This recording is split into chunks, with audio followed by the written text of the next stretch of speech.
Hey, Dirt Wheels fans, followers, YouTube watchers. Finally got our hands on the CFMOTO Highland. We're going to take it on a 140-mile trip. Going to compare, it's not head-to-head with the Defender that's HD11 back there. We have a Ridge XR, which is a little bit different, a little more high-end, but this is the top-of-the-line CFMOTO model.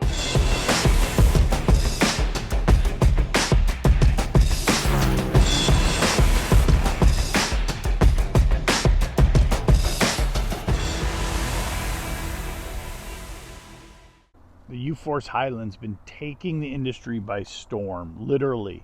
It is the lowest cost HVAC machine you can buy.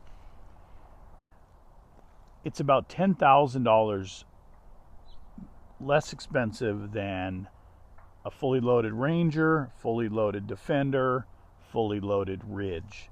It's about $5,000 less than those other brands' base model cab units. So people are really interested if it's any good. They want the HVAC. It's getting popular. More and more people are moving over from sport machines to these because they can stay out of the dust. They can ride in the winter, in the summer, still have a great experience off-road.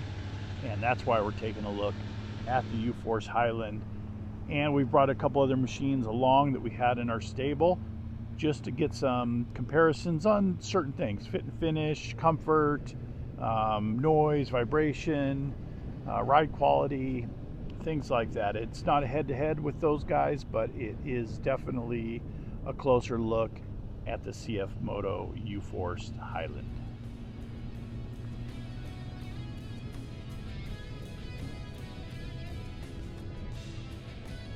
It's fully loaded. That's all they sell in the cab models. There's no base model with just heat or air. In fact, that's what the other manufacturers are doing to try to compete with this model. They're coming out with these lower price models that don't have air conditioning, that have roll-up windows instead of power windows. This one has flip-up windshield with wiper and washer fluid. There's a powered dump bed. All you do is push a button on the dash and it goes up and it goes back down. Pretty nice. Inside there's seating for 6. It's a bench style seat. If you just sit in it, you think it's nice, you think it's plush, it's comfortable. The seat backs are very upright. You almost feel like you're getting pushed forward. We wish they had a little more tilt backwards on the seat backs. The bases, the leather material looks cool, but it's actually not that comfortable. It's kind of rigid, especially when we compare it to the Kawasaki and the Defender we had on hand. It's not uncomfortable, but it's just not as comfortable as those other two. That forward seat back does get you up close to the windshield better than some other models, so there's less blind spots.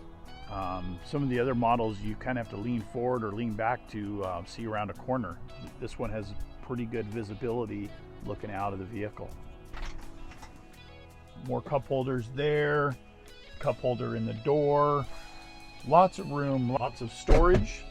Glove box right here, another one right here.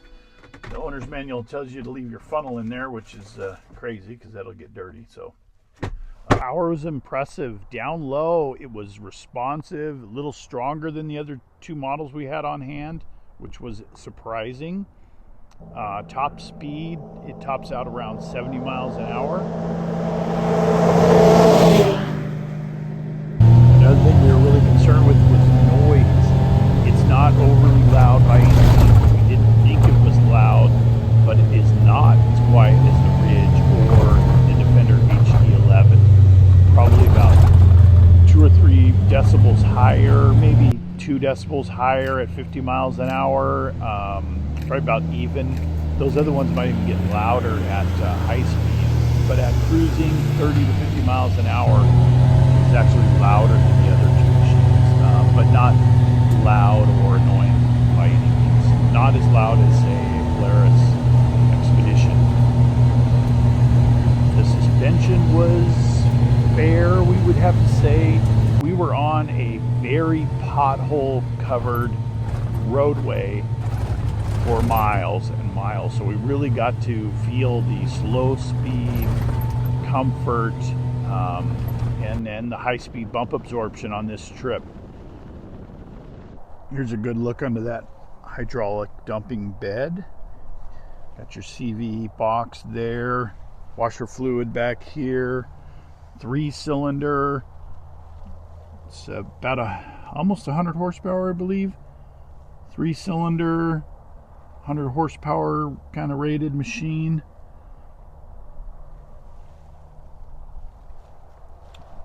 This is that area where guys were putting heat shielding. So they sell one that goes on, I think there's a center one and a left and a right one that Main Street Cycle sells. They're only about 120 bucks, and I think they just screw right into the bottom to keep a little less heat from going through the bed if you're carrying some precious cargo. Here is that intake. So this area gets dusty, so a lot of dirt gets through there. It does even have a little pre-screen, but it does not prevent all the dirt from getting in there. So just like our dealer said, Birds of Prey Motorsports, keep up on your maintenance on these things. Other than that, you'll have a good life with the CFMOTO.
So we've wrapped up the testing on the CFMOTO Highland U10, UFORCE 10 XL.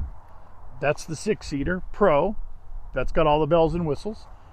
150 miles. It did that in about 7.3 gallons. It used 2 gallons less than the Ridge on the same trail.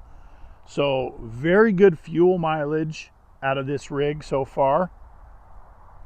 I'm going to walk around and show you a couple other things that we liked, didn't like, what we're going to do in the future. We're going to kind of trick out this rig a little bit, put some add-ons on it. Lots of people are interested, and hopefully that will help you make a buying decision if you're considering the CFMOTO over, say, a Polaris Ranger, Can-Am Defender, Kawasaki Ridge. I mean, automotive quality dash, really fit and finish. You know, lots of venting, lots of different modes for where the air comes out. It's sort of weird not having an instrument panel right there, but you can see this one really well. Maybe not with that glare, but I'll show you the nav. So there is a nav screen too that'll pop up. It kind of shares this whole tablet with it, so it's actually not very big. We wish we could blow that up to take up the full screen, but we haven't figured that out yet, and we didn't see it in the manual if you could do that. There is no backup camera. We would definitely forego the push button dump bed or like the leather seats or something to have a backup camera. Especially these days, these machines are getting so big, you need a backup camera. That's probably more important than navigation. You know, every time you use it, you're going to back up. Not every time do you need a navigation, especially when it's a small screen. Backup camera, important. All your mode selection. This is actually your work, normal. You can see it up there, work and normal. It'll toggle through that for your kind of your engine characteristics. And then you have, this is for your radio. Here's active descent control. That's only seen on Polaris's, I believe, before now. Really holds the clutch back if you're going downhill, so you're not using a lot of braking. And then turf lock. So unlock the rear diff, and then there's a front diff lock button around here somewhere. Oh, right here. 4-wheel drive, 2-wheel drive, diff lock. Outside ambient temperature is nice. Oh, we couldn't find a trip meter, which was surprising. There is an odometer. The manual says that this should show an odometer or a trip meter, but we haven't figured out how to do the trip. But it's probably one of these buttons in here that we just haven't found yet. A huge grab handle, which is kind of odd, but fine. I mean, if you're going to be just cruising one of these things, I think a door grab handle is probably enough. Maybe a solid one right here would be good, but it's fine. It doesn't get in the way when you're getting in and out. Another armrest back there via hiding some cup holders. The door handles are nice. More cup holders here. Power outlet down there. MB Court. Little sound bar up there. I like that it's back there and not right here in your way. Oh, speaking of that, there's a lot of headliner material, a lot of sound deadening. So far, so good. I mean, just not as comfortable as the Ridge, and but power wise it's there. Suspension wise lacking slightly, but if you're not trail riding it, you're just riding on forest roads and farm roads, picking up the kids from soccer, suspension's not a big deal, but it is adequate. Has a tilt wheel here. These are not your turn signals, which they look like it, but it's your wiper. I think there is a turn signal kit for this. It probably bolts in that same area. Here you notice the push button shifting. So the cool thing about this is when you do put it in park, it also sets an electronic parking brake, which you can do this separately. And say you want to stay in high or you're in neutral for some reason, but then you can set an electronic parking brake.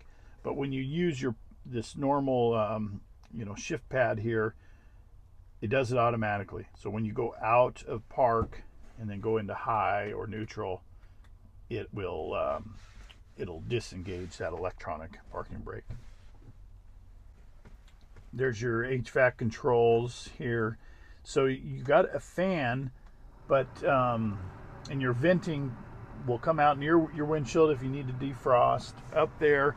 And then there's a small one right down here. No ducting to the back, no other ducting, but this will definitely get your side windows, and then these will get your windshield in those those foggy mornings or whatever. Power source, your old school, new school right there. They're flying off dealer showrooms. This is the cheapest one you can buy. It's not cheap. It doesn't give a cheap ride feel. It will just be a little lighter on your pocketbook. Is it better than the other ones? No. Is it as good as the other ones? In some areas, it's actually better. So, CFMOTO is here to stay. The Highland is one of their top dogs, and it's worth taking a closer look at. And we are going to continue driving it and letting you know what we think of it down the road.